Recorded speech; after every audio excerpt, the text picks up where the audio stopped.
Hello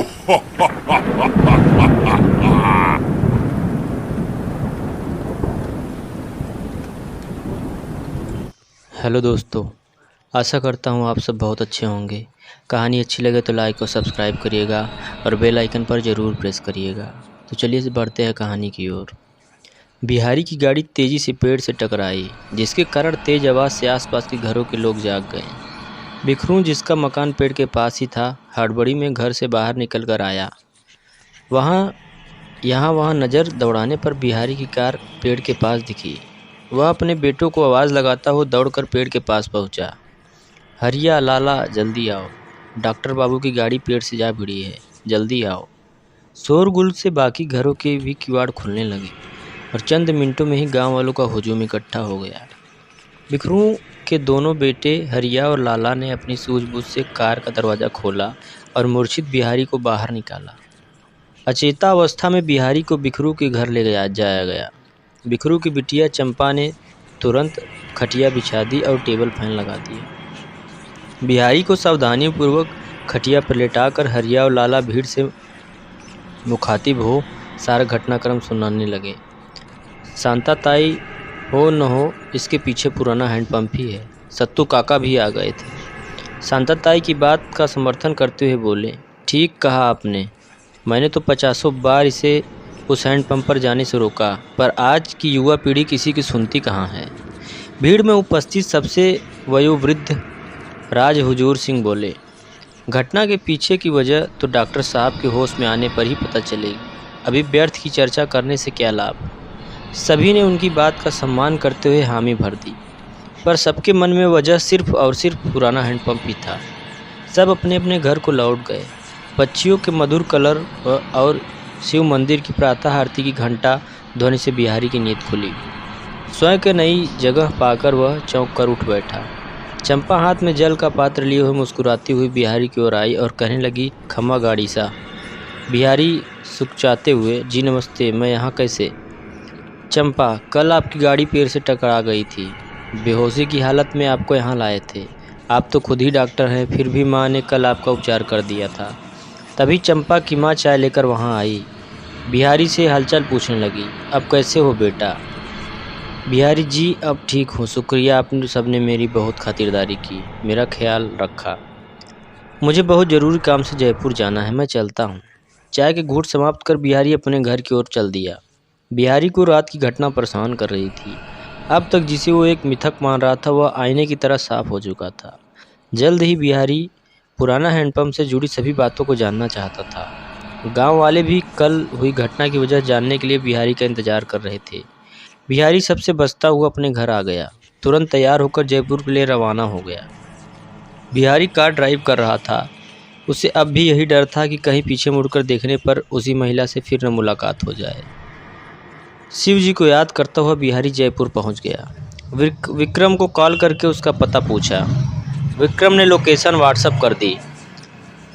Bihari ने car Vaishali नगर की ओर मोड़ दी। कुछ ही देर में बिहारी विक्रम के घर पहुंच गया। विक्रम पार्किंग लॉट में ही खड़ा था। बिहारी को गले लगाते हुए बोला, क्या बात है भाई, बहुत जल्दी मेहमान नवाजी का मौका दे दिया। बिहारी कुछ परेशान सा था। अपने भाव को छुपाता हुआ हल्का सा मुस्कुरा दिया। विक्रम उसे घर के अंदर ले आया। उसने बिहारी का परिचय परिवार से सभी सदस्यों से करवाया। बिहारी ने हाथ जोड़कर सबका अभिवादन किया। कुछ देर इधर उधर की बातचीत करने के बाद विक्रम बिहारी को अपने रूम में ले गया। विक्रम भाई, तेरी शक्ल बता रही कि कल कुछ कांड हुआ है, अब जल्दी बता क्या हुआ कल। बिहारी ने सारा घटनाक्रम विक्रम को बताया। बिहारी, बस अब तू मेरी इतनी सी मदद कर दे कि मुझे पुराना हैंडपंप का सारा इतिहास पता चल जाए। विक्रम, वो तो तू नानी की जुबानी सुन ले, वो मुझसे ज़्यादा जानती हैं, वो यहीं हमारे साथ रहती हैं। विक्रम और बिहारी नानी के रूम की ओर चल दिए। नानी पीठ के दीवार से टिकाए अपने बिस्तर पर बैठी हुई थी। बिहारी उनके पैर छूकर बोला, नानी, मुझे पुराना हैंडपंप की कहानी सुनना है।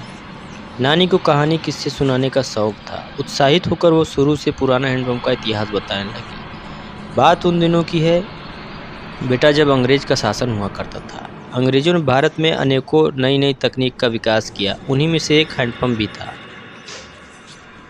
चिताड़ू कला आमेर का ही एक गांव है और उस समय तो राजे रजवाड़े भी होते थे। आमेर रियासत में चिंताड़ू कला के उधम सिंह सिपसलाकार हुआ करते थे। उनकी ही देन थी कि वह पुराना हैंडपंप, उस समय जाति पात का भेदभाव भी बहुत हुआ करता था। पुराना हैंडपंप सिर्फ सम्भ्रांत वर्ग के ही लोग काम करते थे, बाकी के लोग जल संकट के समय दूर गांव जाया करते थे। ऐसे ही एक बार झलकारी, जो एक निर्धन परिवार की महिला थी, उसका पूरा हैंडपंप पर आई। उसने बहुत मिन्नतें की एक गड़ा जल भरने की। उसने कहा कि जल भरने दो, मेरा बच्चा प्यास से व्याकुल हो रहा है। लेकिन किसी ने उसकी एक न सुनी, उल्टा यह कह दिया, अपने कुएं से पानी ले लो, सूख गया है तो तुम्हारी समस्या है। वह बेचारी घड़ा लेकर पास के गांव की ओर दौड़ी। जब तक वह पानी लेकर आए, उसके बेटे के प्राण पखेरु हो चुके थे। यह सदमा वह बर्दाश्त न कर सकी और घड़े सहित धड़ाम से गिर गई। माँ की ममता ही थी कि गिरते ही झलकारी के प्राण निकल गए। उसके बाद से झलकारी पुराना हैंडपंप पर दिखाई देने लगी। धीरे धीरे लोगों ने वहाँ से पानी भरना छोड़ दिया। बिहारी: नानी, झलकारी बाई हमेशा ऐसी ही रह देंगी? नानी: नहीं बेटा, अगर कोई हिम्मत वाला उससे उस समय पानी मांगे जब वो हैंडपंप पर पानी भर रही हो और याचना पर वह निर्विरोध प्यासे की प्यास बुझा दे तो उसकी मुक्ति हो जाएगी। बिहारी: धन्यवाद नानी, अब आपसे आज्ञा चाहूँगा, जल्द ही फिर आऊँगा, कहकर बिहारी ने विदा ली। सूर्यास्त होने में कुछ ही समय बाकी था। बिहारी चिंताड़ू कला की ओर तेजी गति से गाड़ी चलाता हुआ जा रहा था। उसके चेहरे पर संतोष के भाव थे। संध्या का समय था। शिव मंदिर पर आरती की तैयारी चल रही थी। बिहारी ने कार मंदिर के सामने रोक दी। आरती समाप्ति के बाद बिहारी ने संकल्प किया कि हे शिव, अगर मेरे भाव सच्चे हैं तो मुझे मेरे कार्य में सफलता मिले। मैं तभी जल ग्रहण करूंगा जब झलकारी बाई मुझे पानी पिलाएगी। कठोर संकल्प लिए बिहारी अपने घर आ गया। उसने कमरे में आते ही दरवाजे की कुंडी लगा दी। फिलहाल वह किसी से भी बात कर पाने की स्थिति में नहीं था। बिहारी का कंठ सूखने लगा। अब बिना पानी के रहना मुश्किल हो रहा था। रात की 11 बज रहे थे। बिहारी को झलकारी का बेसब्री से इंतजार था। रात करीब 12:30 बजे बिहारी का घर से निकलना और पुराना हैंडपंप की ओर चल दिया। बिहारी का चेहरा मुरझा गया था। अब तो उसके चलने की भी गति धीमी हो गई थी। हैंडपंप पर कोई नहीं था। बिहारी सारी रात वहीं इंतजार करता रहा। गांव में बिहारी के जल त्याग की बात जंगल की आग की तरह फैल गई। बिहारी के लोग समझने लगे, क्यों अपनी जान जोखिम में डाल रहे हो।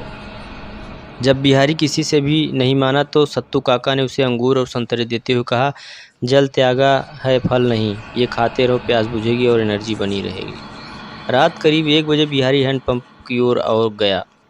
हैंडपंप चलने की आवाज़ ने बिहारी के शरीर में स्फूर्ति पैदा कर दी। वह तेज गति से हैंडपंप पहुंच गया। वहां घूंघट ओढ़े वही महिला घड़ा भर रही थी। बिहारी महिला के पास जाकर धीरे से बोला, मैं आज अपनी बोतल लाना भूल गया, आप मुझे घड़े से पानी पिला देंगी? महिला कुछ नहीं बोली, लगातार हैंडपंप चलाती रही। गांव वाले ने भी अपने घरों से दृश्य देख रहे थे। महिला घड़ा लेकर जाने लगी। बिहारी समझ गया कि उसका संकल्प पूरा नहीं हो पाएगा। उम्मीद टूटने के साथ ही उसकी शक्ति ने भी जवाब दे दिया था। माँ माँ चिल्लाता हुआ वह जमीन पर गिर पड़ा। प्यास से तड़पता हुआ बिहारी अचेत होने लगा। तभी उसे महसूस हुआ किसी ने उसका सर उठाकर गोद में रख लिया। अध खुली आंखों से बिहारी को धुंधली छवि दिखाई दी। वही घूंघट वाली महिला थी जो बिहारी के सिर को सहला रही थी। बिहारी के मुंह और अपने आंचल से पोंछ रही थी। उसने अपने घड़े से पानी निकालकर अपने हाथ की अंजुली में भरकर बिहारी को पानी पिलाया। बिहारी गटागट पानी पीने लगा। जब वह तृप्त हो गया और उसकी प्यास बुझ गई तो वह हैंडपंप के चारों ओर बनी मेड़ का सहारा लेकर बैठ गया। उसने देखा पानी का घड़ा तेज आवाज़ के साथ टूट गया और झलकारी की आकृति विलुप्त हो गई। अब पुराना हैंडपंप बिहारी की तरह सबके लिए सुलभ हो गया। धन्यवाद दोस्तों, कहानी यहीं तक थी। कहानी अच्छी लगे तो लाइक और सब्सक्राइब करिएगा और बेल आइकन पर ज़रूर प्रेस करिएगा।